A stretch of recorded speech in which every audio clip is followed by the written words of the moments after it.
Hello everybody, welcome back to my channel. Welcome if you're new. My name is Mar and today I'm bringing you my February wrap-up and the books that I want to read in March. For those of you who watch my February TBR, you already know this. For those of you who didn't, I'll link it up here so you can go watch. I was planning to read like 8 books more or less, and I ended up reading 5 books, and I have 2 that I have started but I have not yet finished. So without further ado, let's get into it. The first book I read and finished in February is How the King of Elgin Learned to Hate Stories by Holly Black. This is a collection of short stories about Carden from the Heir of the Folk of the Air series by Holly Black.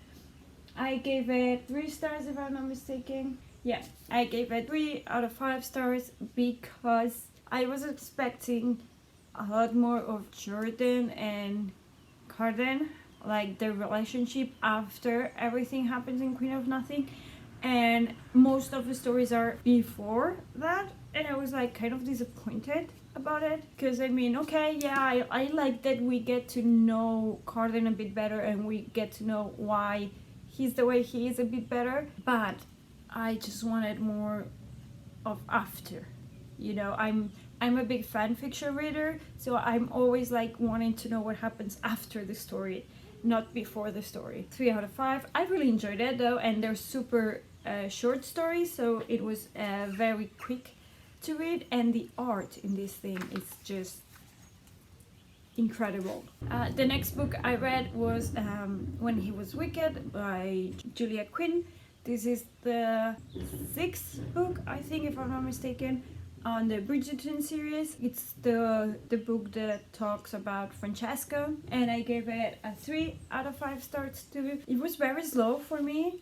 All the other books are like quite fast-paced, and the story, like, you see the romance very quickly. I mean, in this one, I don't know, it's just, this one was kind of low space. It took me forever to read. All the other books I read like in a day or 2, and this one I think I was reading it for like a week, and I just couldn't get into it, but it was good, so yeah, I'll give it a 3 out of 5 stars. The next thing I read, I don't say book because it's a fan fiction. I read Shatter Me by, let me see, what's the author? Love Is My Revolution, and it was a Sherlock Holmes fanfiction because I decided to rewatch the TV show, the BBC series, which I thought I had seen all, and it turns out that I had not seen the last season, and I was like mind blown, like, wow, I love that show. I don't know what's taking me so long to rewatch it and finish it, because I seriously, I thought I had seen the 4 seasons and I hadn't. It was like, what's going on? But yeah, so I finished the show, and I was just like, from the first episode, I was like, how come John and Sherlock don't end up together? Because, like, I mean, they're well, it's just like they need to end up together. So obviously I read a fanfiction about John and Sherlock getting together after season 4 because that's me. So yeah, and I really think if they did like a remake of the show nowadays, I'm sure that they will make Sherlock and John get together, and then, like, I don't want to spoil it if anyone hasn't seen it, but I think it's like over 10 years old, this show. Well, not over, I think this year it's turning 10 years old, so I don't think it's gonna be a spoiler, but I want them to like get together at the beginning, then Sherlock fixes his death and all that, and then John meets Mary and he marries her, everything the same after, like, but I want them together at the 1st and 2nd season, and then all that happens, and then the 3rd and the 4th, John's with Mary, and then at the end of the 4th, I want to see John and Sherlock get back together with little Rosie. That's like That would be awesome for me. I think I'm gonna write a fan fiction about that.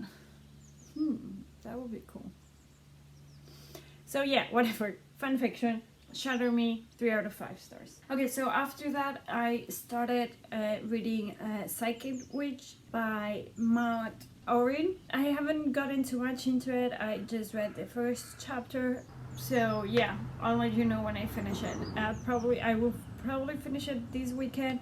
Not sure, because it's just something that I'm reading about, and it's not a fiction, it's a non-fiction about witchcraft. So yeah, I'll let you know when I finish that one. Then I read Master of One by J.D. Jones and Danny Bennett, and I loved this book. 5 stars. I loved it. I didn't know too much about it going into it. I knew they say it was kind of Six of Crows, kind of true. For me, it's nothing like Six of Crows, but I really enjoyed the magic, the world building in it, and the romance. It's so cute. They're so cute together. It's like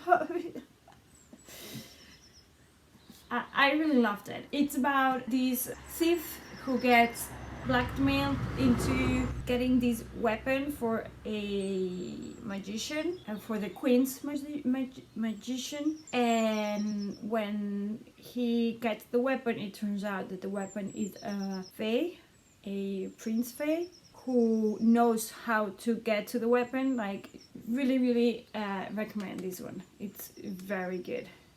And the ending is just... I thought the only thing that I did not like about this book is that I thought it was a standalone. I thought I had the beginning and the end of the story in this book, and it's not. Obviously, it's not. It's gonna be a series. So I can't wait to read the second part. But yeah, really recommend this. Really enjoyed it. After Master of One, I reread Serpent and Dove by Shelby Moran. Reread, really enjoyed it. I enjoyed it a little bit less than the first time around. Don't know why. I didn't enjoy it as much. Maybe because I didn't have like the surprise of all the things.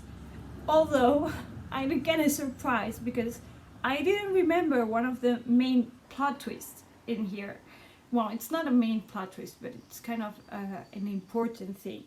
I didn't remember who the father of the main protagonist, the main female protagonist, was. And when I realized, I was like, what? I do not remember reading that the first time around. So it helped make sense to some of the decisions that happened at the beginning of the book.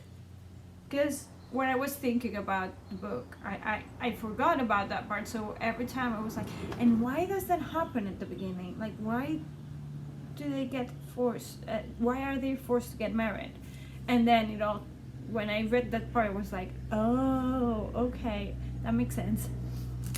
So for those of you who don't know, this book is about Lou and Reed. Lou is a witch and Reed is a witch hunter. And something happens that forces them to get married. It's enemies to lovers, which I love.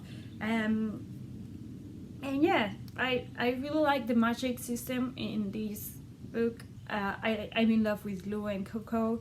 They're just so badass. I really like them. And what another thing that I didn't remember, it's how young they are.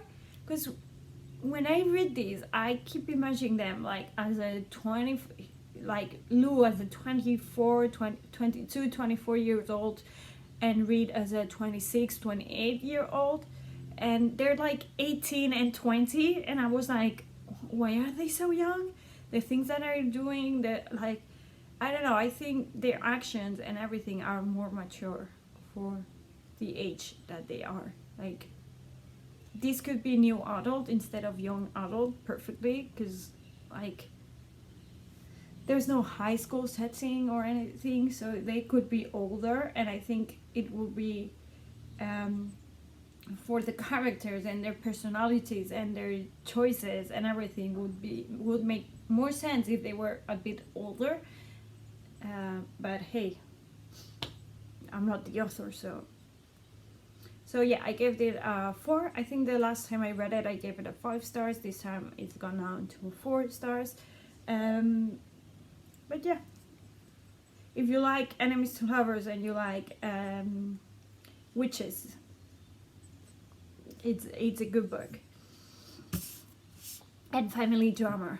There's a lot of family drama there too.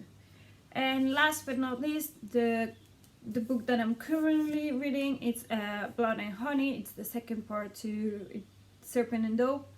And we have the third book coming out soon. So yeah, we follow Lou and Reed after the events of Serpent and Dove. I'm actually a bit farther in than this, because I'm reading this both physical and audiobook form, and I think I'm in page 206. I don't want to do any spoilers, so I'm not gonna tell you what I've read so far, but I am gonna tell you that I'm not enjoying it as much as I did Serpent and Dove. I don't know why it's taking me forever to get through this. Like, I read a chapter and I'm just like over it. It's like I don't know, it's not calling to me, the story. Who knows why? I don't know. But little by little, I have like 5 hours of the audiobook, like a little over half of the book. So I'll probably finish it today or tomorrow. But yeah, I'll let you guys know if it picks up or something, but right now I'm just not getting into it. So these are all the books that I read on February. Really not as much as I wanted to read. I had planned to read the 2 last books in the Bridgerton series, but I thought I had them on audio and it turned out that I didn't, so I couldn't read them, and then my library had them on hold for like 2 weeks and 6 weeks. I just got the 7th one, sorry, today. So yeah, I wanted to read those 2. I couldn't get to them. I also wanted to read the Fairy Loot book. I couldn't read that either. So yeah, I'll get to those in March. And talking about the books I want to read in March, let's get to that. So in March I want to read the 2 last books in the Bridgerton series. Like I said, I feel like I've said it 1,000 times already. But yeah, It's in His Kiss and On the Way to the Wedding. These are Hyacinth and Gregory's stories. It's in His Keys. I already have it from the library, so I'll be reading that. And then On the Way to the Wedding will be on hold soon, hopefully, and I can read it in March. If not, I'll read it in April. The next book I want to read is Lore by Alexander Bracken. This is the January Prelude book. It's gorgeous. For those of you who don't know, this is a... Oh, look at that. The art covers are just so pretty. So this is loosely based in Greek mythology, and I'm not exactly sure what it is about. But if I'm not mistaken, the Greek gods are like punished or something like that, or cursed or something like that, and they are forced to live in Earth for like a month or something like that, a month, a year, a day, for a set amount of time as humans, so they can be killed. And there's this like society who hunts them down and tries to kill them. And if I'm not mistaken, we read this through the perspective of Medusa. So yeah, I'm really excited to read it, even though I'm not sure what it is about. So yeah, and it's not too big, so it'll probably be a quick read. So this is the the third book I plan to read. Then in April, the Shadow and Bone TV show on Netflix is releasing April 23rd. If you're not excited about that, I don't know what you're doing here, because it's like I'm so excited about it. I just saw the trailer. The trailer came out yesterday, but I couldn't see it, so I saw it today, and I was like freaking out, like, oh my god, I want to. I'm so excited. I'm gonna binge watch that like so fast, like in a day. I'm gonna see it. If they will, I hope they release it all like in one go, and they don't do like weekly things. So yeah, in preparation for that, I want to reread Shadow and Bone by Verdugo. This is the first book in the Grishaverse trilogy. It's about Alina, who discovers that she is a light, what's it called? Well, she can manipulate light and create light, and it's her story about how she finds this, and there's this man, the Darkling, who can manipulate shadows, who wants to use her to get rid of this shadow vault, and that is basically like a sea of shadows that is in the middle of the kingdom. And yeah, really good. I really like it. Reread just to refresh. I know it's gonna be different in the show because there's also characters from Six of Crows, so it's obviously gonna be different, but just as a refresher, and because I like the story and I like Alina and the Darkling so much, I just wanna reread this. Sorry, and it's a gorgeous edition. And last but not least, I want to read Woman Don't Own You Pretty by Florence Given. It's just a book about feminism, and I don't know, I saw it in the bookstore, and I mean, it's so pretty, it got my attention, and I decided why not read it. And it has a lot of like illustrations and everything. I think it's gonna be a quick read, and it just called to me. I don't even know what it is about. So that's it for today. I hope you enjoyed the video. Let me know if you have read any of the books I mentioned. If you are interested in any of them, just leave a comment down below. If you have any questions, leave a comment down below. Like this video, please subscribe to my channel, and I'll see you in the next one. Bye!